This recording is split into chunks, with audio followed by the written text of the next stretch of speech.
Constitution specifies the requirement for a person to qualify as a member of the National Assembly rather than a group. There is absolutely no permissibility in the rules of Parliament or the Constitution to treat MPs as a group and evict them from the Assembly for exercising their democratic rights because a presiding officer has a preconceived decision and attitude about the members. All members of Parliament who spoke during SONA and those who intended to speak were going to do so within the joint rules of Parliament and within the laws of the Republic.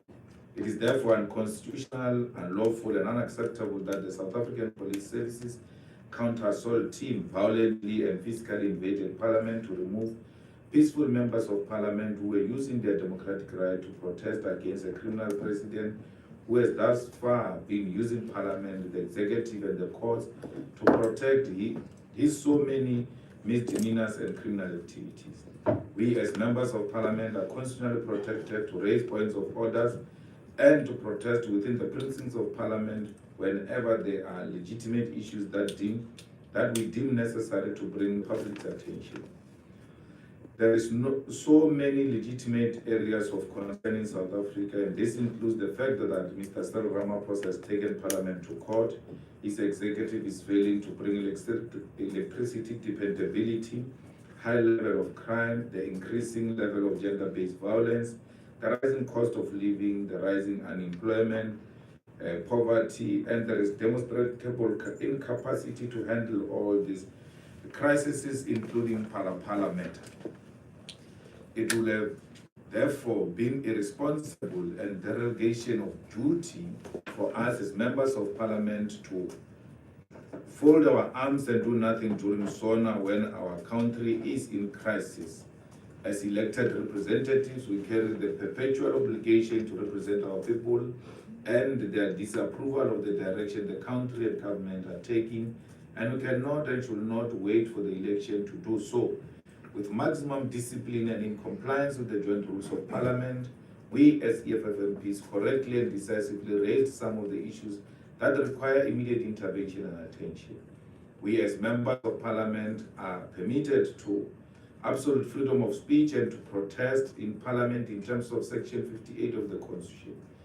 It is not true that EFF members of Parliament posed any physical threat to anyone in Parliament, not even Mr. Cyril Ramaphosa.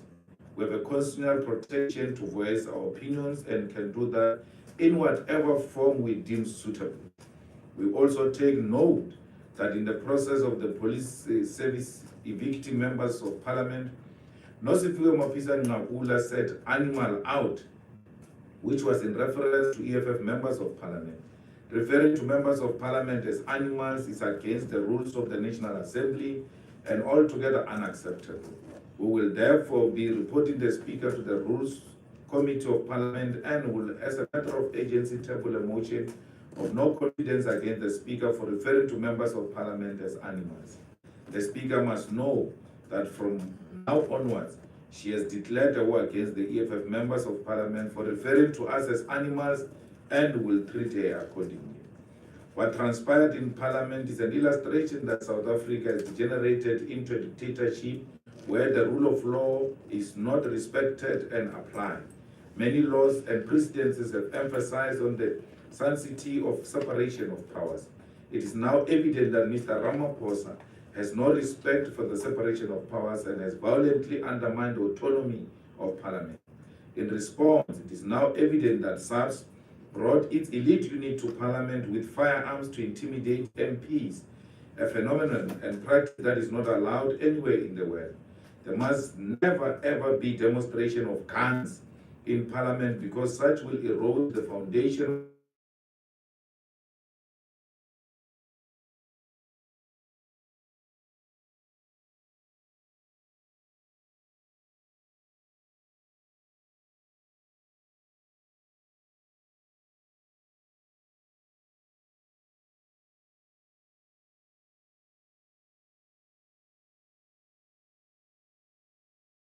invading Parliament.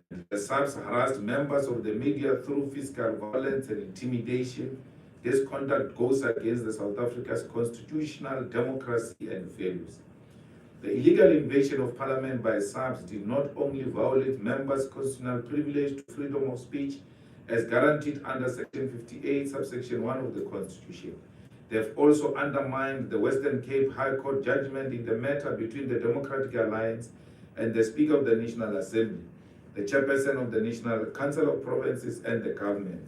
Case number 2792/2015, which led to the amendment of the rules to make it clear that only parliamentary protection services will deal with conduct of members in the chamber and not security services as defined by Section 199 of the Constitution. We made these changes to the rules because to allow defense force, police service, and any intelligence into parliament chambers will grossly render Section 58 of the Constitution null and void and undermine members of parliament freedom of speech, which is the foundation and cornerstone for democracy. Hence, Rule 61 of the Assembly states that the Sergeant at Arms must arrange with the Parliamentary Protection Services for the removal of any person that is deemed to be disrupting proceedings and not security services. The usage of the police inside Parliament is unconstitutional, as a 2016 Constitutional Court judgment in a case brought by the DA against the Speaker of Parliament, Malema, said, open quote, Parliament is also entrusted with onerous task of overseeing the executive. Tyrannical rule is usually at the hands of the executive, not least because it exercises control over the police and army, two instruments often used to prop up the tyrant through means like arrest, detention, torture, and execution. Even in a democracy, one cannot discount the temptation of the improper use of the state organs to further the interest of some within the executive. Needless to say, for Parliament properly to exercise its oversight function over the executive, it must operate in an environment that guarantees members freedom from arrest, detention, prosecution, or harassment of whatever nature. Absent this freedom, Parliament may be cowed, with result that oversight over the executive may be illusory. We therefore have, after thorough legal consultation, decided to write to the Speaker of Parliament to apologize and withdraw that she allowed members of the SAPs to invade Parliament. We additionally demand that the Speaker and the Parliamentary Protection Services to condemn and distance themselves from unlawful eviction of members of Parliament from the precinct without due procedure. Rule 14 GA of Joint Rules of Parliament sets out clear procedures for removal of members from chamber. The rules state: 1. If a member refuses to leave the chamber when ordered to do so by the presiding officer in terms of Rule 70 or 71, the presiding officer must instruct the Sergeant at Arms to remove the member from the chamber and the precinct of Parliament forthwith.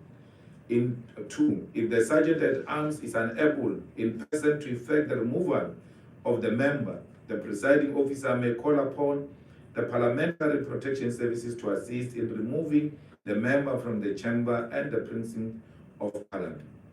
The standard operating procedure as agreed by the Joint Rules Committee, specifying that only the Parliamentary Protection Services personnel enter the chamber upon the instruction of the presiding officer and proceed to remove the member concerned under the direction of the Sergeant at Arms. None of these clearly stipulated rules and procedures were followed as the Speaker allowed the rules and procedures of Parliament to be undermined by illegal invasion of the chamber by the security services. The Speaker is commanded to withdraw all these weapons and lawful practices, or will be left with no choice but to approach the court to declare her decision and conduct unlawful. The people of South Africa have on several occasions and through different channels and platforms raised legitimate concerns about the sitting government, and this includes through elections. In the 2021 local government elections, majority of voters in South Africa rejected the ANC and yet continues with the arrogance and intolerance it is known for when not challenged by a formidable force such as EFF. South Africa, we are in a crisis. There is no electricity and there is no plan to bring back electricity. The foolishly conceptualized Ministry of Electricity must be rejected with contempt because South Africa has always had a ministry responsible for electricity. And despite several warnings about the incumbent, Cyril Ramaphosa decided to retain the same minister on the behest and for the benefit of the white capitalist establishment. South Africa, we are in a crisis of unmanageable levels of gender-based violence. We don't have jobs, we don't have dependable water supply, we don't have anything. Black men are on your own. Thank you. Thank you very much, Commander-in-Chief. We will now take a round of questions to engage. The first statement as read by the President of the EFF. We'll be taking 2 rounds. So I'll take the first round. You'll be number 1. Then number 2, you'll be number 2. You'll be number 3. Let's go with those first 3 hands for now. Number 1, you can switch on your mic and then indicate what media house will call in your name. My name is Mulelani from SABC. Firstly, how much time are you going to give the Speaker to respond to your demand for her to withdraw or apologize about calling the security services to remove the EFF MPs? And the second one, do you not think that you took it too far by going on stage when you were protesting, given that perhaps maybe the VIP protection officers of the president might have seen a threat in that? Thanks. Number 2. Thank you. Jason Felix, News 24. Mr. Malema, just 2 questions. The Minister of Police said that the counter-assault team and the VIP protectors were merely there to protect the president and that they did a good job and he was proud of them. What's your view on that? And then secondly, can we expect any court proceedings from the EFF? Maybe I should ask, how soon can we expect any proceedings from the EFF regarding the your ejection of the EFF MPs? Thank you. Number 3.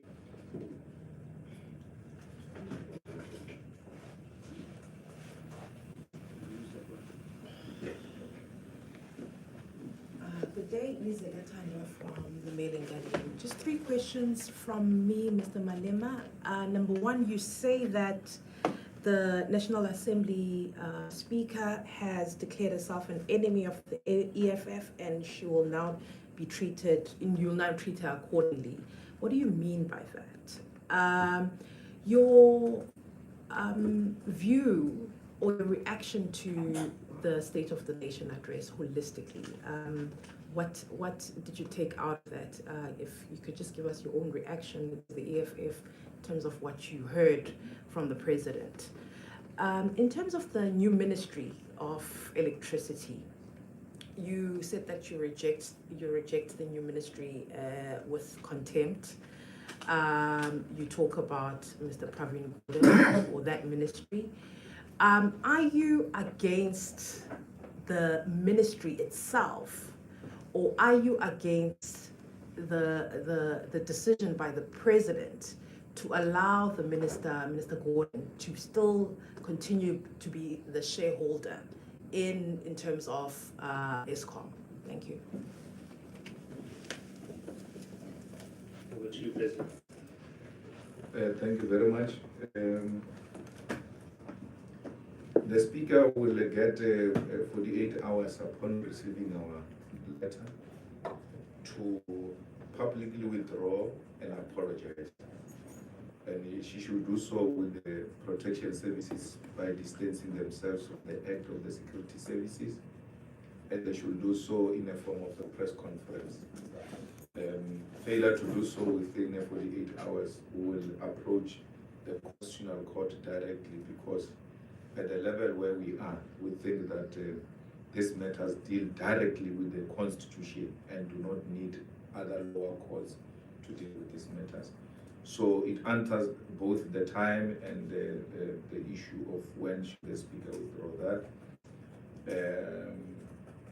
That's what you guys are going to do in producing spoiled leadership, because there is nothing true from the drafters of this statement. Ordinarily, if they were listening to us when we were speaking, I said to them, you ought to put in this statement that the president, the only place where he doesn't have protectors around him is in parliament. I asked them to put it here. Why should they put it in this statement? Because we ought to educate in the process. But who are you talking to? Talking to yourself. You educate in the process. The president, anywhere in this country and in the world, by the way, the only time the president does not have protectors is in this parliament. He enters, sits amongst members of parliament. So why should they not be a threat when they are sitting with him, and then become a threat when they go to him when he's on stage? What difference does it make? It is the same members. And when we are seated with him at the floor of the chamber there, he can't see our hands. No one can see our hands. They are not sure if seated next to him I've got a knife or I've got a gun. But on the stage, my hands were visible, holding a placard. Since when holding a placard in a peaceful manner constitute a threat? Because everywhere else where you are suspected to be a threat, you are asked to raise your hands where we can see them. My hands were visible with a placard. If anything, this was less than pay back the money. Because this was peaceful, there was no singing, there was just going to be a standing on the stage, silently carrying a placard. The president would have proceeded to address in the presence of protest. How is that taking fun? Because you are now no longer talking the constitution, you are talking feelings. So you ought to appreciate that the constitution allows that. The constitution encourages a peaceful protest, which is what we did. Secondly, we get removed from parliament. Sitting there, I spoke. After speaking, I sat down. From there, I never spoke again. My name gets read out. And then other colleagues' names are read out. From there, we are told, leave the house. But go backward and check what happened to Zungula. Zungula was warned 3 times. He was even told that I warned you 3 times. I called you 3 times. And because you did not comply, I'm now going to ask you to leave the house. What is the difference between me and Zungula? Why am I not being called 3 times? Why am I not being told what is my offense? It doesn't matter how impatient you are. It doesn't matter how angry you are. Follow the rules. The rules require her to call me like she did, and then ask me to stand. And then she addresses me. Here is your offense. Withdraw this. Failure to do that, call me 3 times, and then release me from the house. If I refuse, call the sergeant at arms. If I defy the sergeant at arms, then call the protection services. None of that happened. All of us were removed. At least our names were called. Even though procedure was not followed, then we were removed. The rest of our members were removed from the house without their names being called, without the speaker giving an instruction that those members must be removed. There is a video of a member of the EFF being removed from the seats. He's not on the stage. She's on the seats. She's carrying a placard on the seat. She gets removed. There's no order on her that so and so you must be removed. So the security protection services, they did as they wish, outside the rules of parliament, without members of parliament being protected by the speaker. So there is nothing that we did which is taking it overboard. The question should be, is that which you did within the constitution and the rules of parliament? If the answer is yes, it's sufficient. How anyone feels is his or their own baby to feed Malta Bell. The law is very difficult, doesn't work on how you feel. The speaker came predetermined, very angry. What did Zungula do to be chased out?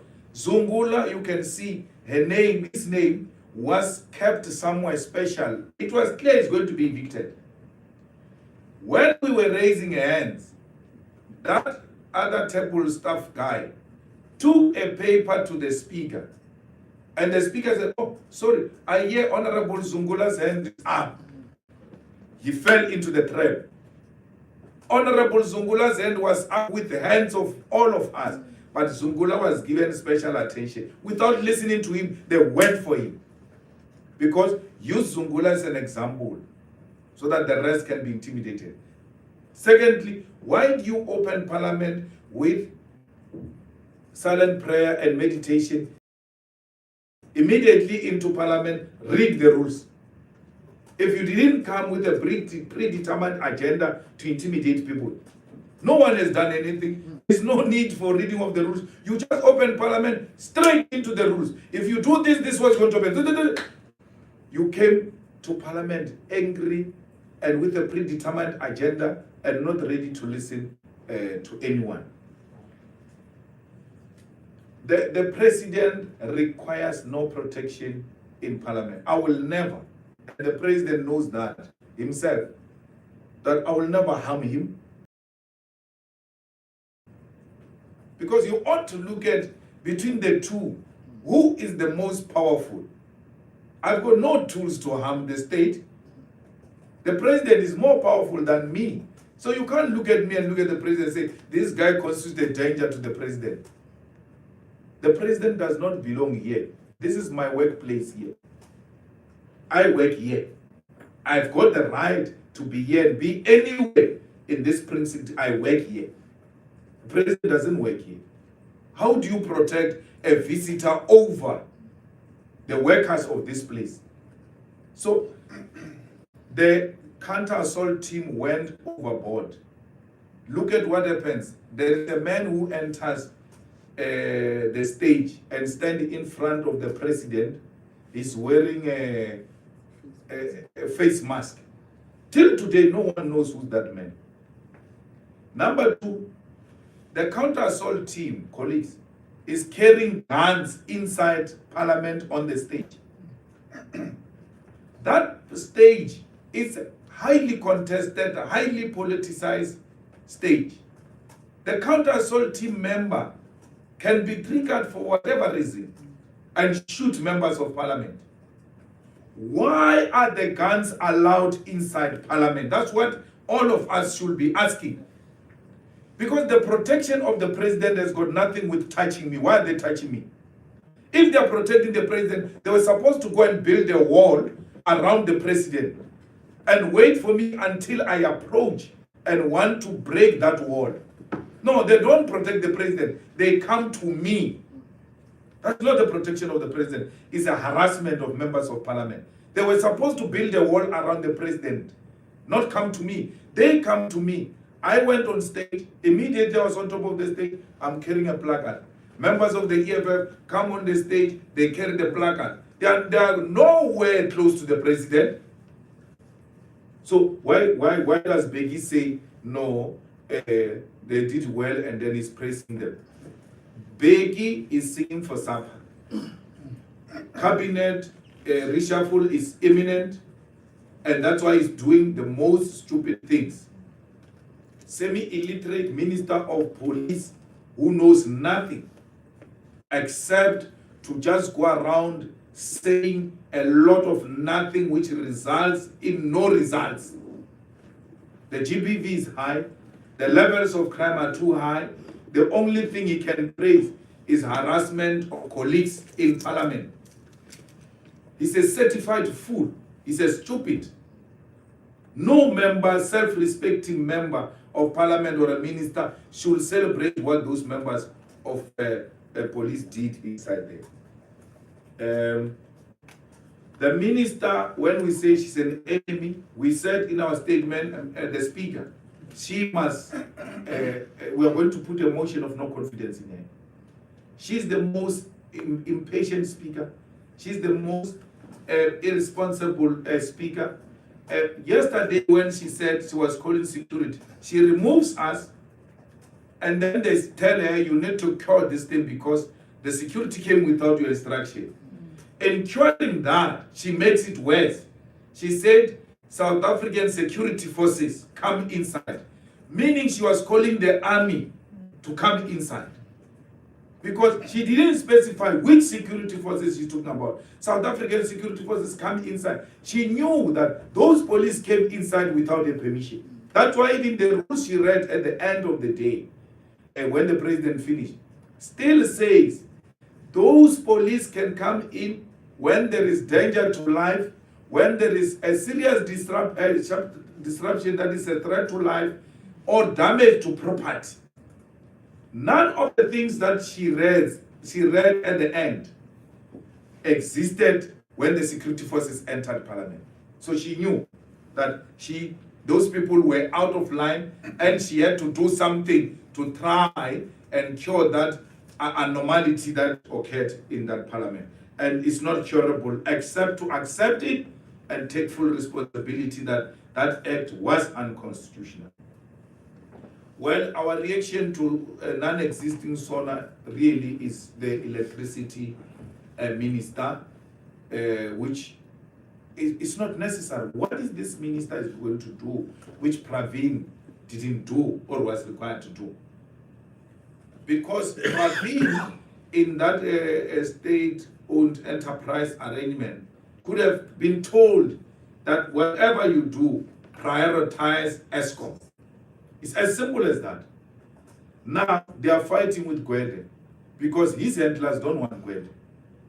And the conference of the ANC said energy must go to Gwede. Gwede is my friend. He defended me on Pala Pala. He saved my second term. And there is this guy who's imposed on me by capital. He's caught between a wall and a hard place. So he's got no way out. He says, no, let me create a ministry of electricity and put that ministry in my office. Who's going to be that minister? Because you look at all of them, there's no single one of them with the capacity to end load shedding in South Africa. Not a single one of them. So, colleagues, Pravin should have been removed. If the problem emanates from the incapacity of Pravin, that's why we are taking this entity from him and creating a completely new ministry, it's because Pravin failed. Why should you keep him? Whether as a shareholder or whatever, it is immaterial. Pravin should have been removed. He qualifies to be no minister at all. It's not only ESCOM. Look at Transnet. Look at DINER. Where's SAA? All of this mess under Pravin. So Pravin deserves not to be a minister at all. So our issue is both with Pravin and the new minister. That the new ministry is actually created with an intention to be seen to be doing something. But that thing will not result in anything except to create a job for another cadre. A state of disaster to do what? The state of disaster it means it's time to eat. That's why when he declared the state of disaster, there was overwhelming clapping of hands. That is the only thing that received the loudest clapping, because they all knew the type of PPE arrangement is coming back. We are going to procure without following the procedure. So the ANC is going to steal more for what? For purposes of elections. Because next year we're going to elections and they need resources, and the research everywhere shows that these people are going to go below 35%, and as a result they will need maximum resources to try and campaign to regain the ground. That's where we are. And There is no any other state of the nation that deserves our response. We will give a comprehensive response when we debate next week inside Parliament. Thank you. Thank you, President. We'll take the second and last round of hands. You'll be number one. There's only one hand for the second round. Number two. Is there number three? It's the last round. Those are the last two hands. Number one. Okay, Mr. Malema, you... Introduction. Oh, sorry. My name is Joseph Musia. I work for SABC Radio. Mr. Malema, you announced well before the president spoke that you are not going to, as the EFF, allow him to speak because of whatever gripe you have with him. And you declared that, and you spoke about people came with a predetermined agenda, and that was your predetermined agenda to make sure that he doesn't speak. So as a result, you would be then expect that the Parliament itself would have its response to that agenda, which is to say they will make sure that the president speaks in spite of what you say. Both sides in this case then had a predetermined agenda. So you can't accuse one side and not your side, which you declared yourself. Number two.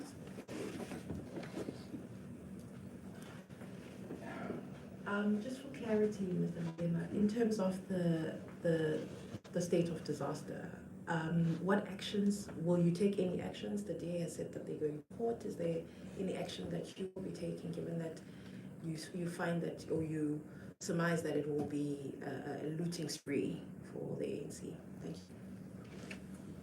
Thank you very much.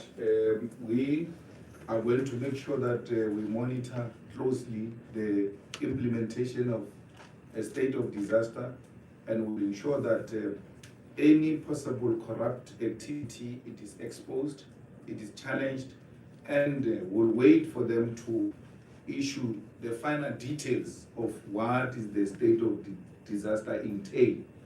Once that has been announced, we'll make sure that if it's not in line with the Constitution, it is challenged. If it is in line with the Constitution, we monitor its implementation to avoid possible looting by the ANC cadres. My brother, it's like saying to me, the judge can come to court with a predetermined agenda. The speaker, and that's what you should uphold, the speaker must always be neutral. I am a political party. I have to come up with a predetermined agenda. We all have predetermined agendas here. That's why we're here. Our predetermined agenda are manifestos. But the speaker is like a judge. She has no luxury of coming with a predetermined agenda.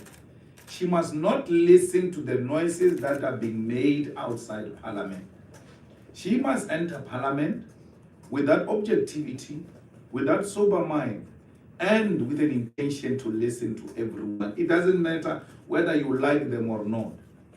Then from there, as and when matters get raised in Parliament, look at what the rules say and respond to those matters accordingly.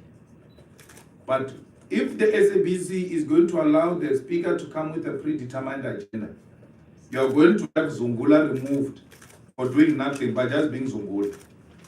You're going to have violence that we have seen.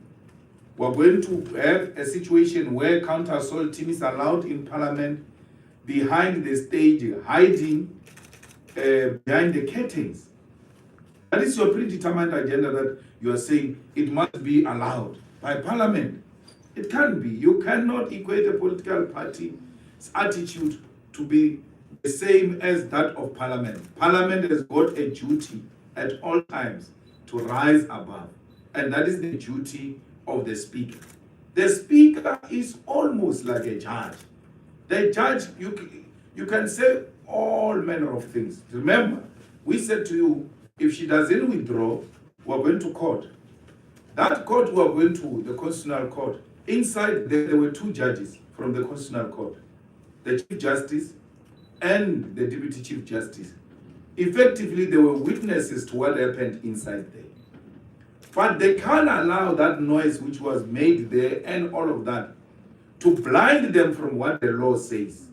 When it comes to the application of the law, they are going to forget that they were inside there. They may have been the most irritated of what was happening there. Their emotions might have been so high. What are they doing to this guy? He's a nice guy. But at the end of the day, when they come to the application of the law, they're going to have to put aside their feelings and answer the question, what does the law say on this matter, despite how I'm feeling? And that's what the speaker is expected to do. What does the rules of parliament say? Because if you come with predetermined agenda, you're going to call people's names and say, all of you, out. And then when they ask you tomorrow, but you didn't tell us what we did. You didn't warn us. You didn't call us 3 times. You're like, oh yeah, predetermined agenda is bound to destroy this parliament and fail the people of South Africa. Parliament cannot have, the speaker cannot have a predetermined agenda. We make our intentions very clear.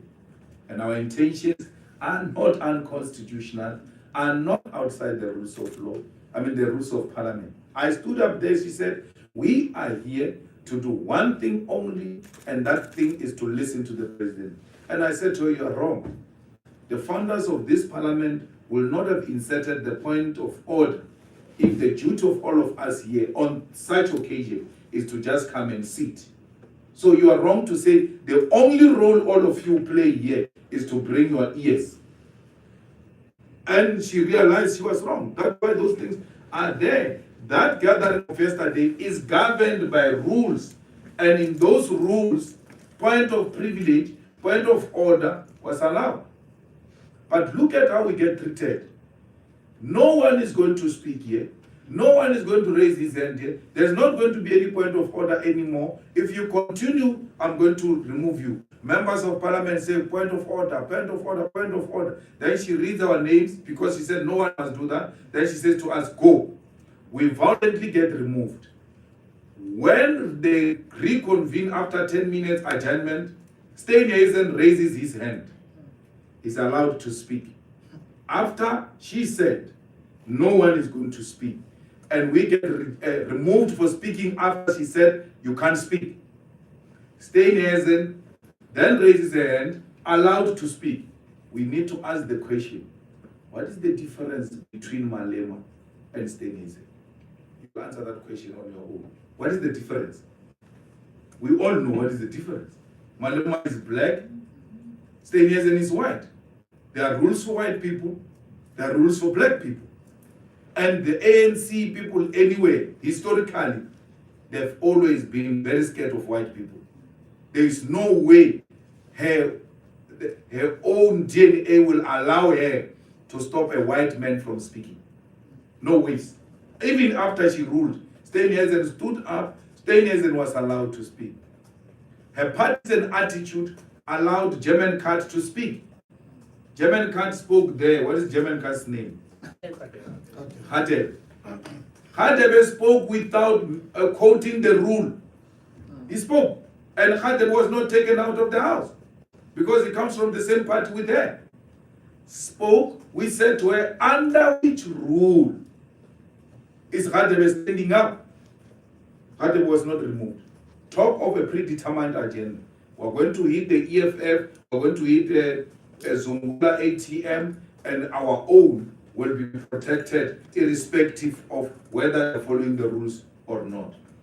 This parliament has to be a fair place, and the courts have made pronouncement about that even before, that if the freedom of speech, if members of parliament are not protected, we can forget about holding the executive accountable. But let me tell you, we are not shaken. If we are asked to do it again tomorrow, we'll repeat it. And that is the beginning and the build-up towards the shutdown of South Africa on the 20th of March. We will never stop until Cyril Ramaphosa steps down as a president of this country. There is nothing personal between us and Cyril Ramaphosa. We politically, fundamentally disagree with him. And we will do everything in our power to make sure that he's removed from office and a new government is restored that will restore the dignity of our people, bring back electricity, create jobs for our people, defeat GBV, arrest Ramaphosa for Palapala. What we are doing to Ramaphosa is what we did to Zuma about Nkanda, about pay back the money. It can be rules for Zuma and different rules for Ramaphosa. Ramaphosa's Palapala will never die. The sooner the ANC deals with that matter, the better. Because if they think that it's going to die and be swept under the carpet, then what they saw yesterday is going to be a picnic. We are going to fight until Ramaphosa is held accountable by this parliament. We don't want to be criticized by Constitutional Court. We don't want to be criticized by another Zondo Commission on how parliament allowed the mess and the deterioration to happen. We will take it up in the courts, we'll take it up in parliament like we did yesterday, and we'll take it up on the streets when we shut down South Africa on the 20th of March. Nothing will stop us. Not even that ugliest member of parliament called Bekite can stop us from shutting down on the 20th of March. Thank you. Thank you very much, Commander-in-Chief. That brings an end to the EFF press briefing. Let us all meet on the streets on the 20th of March. Thank you, President.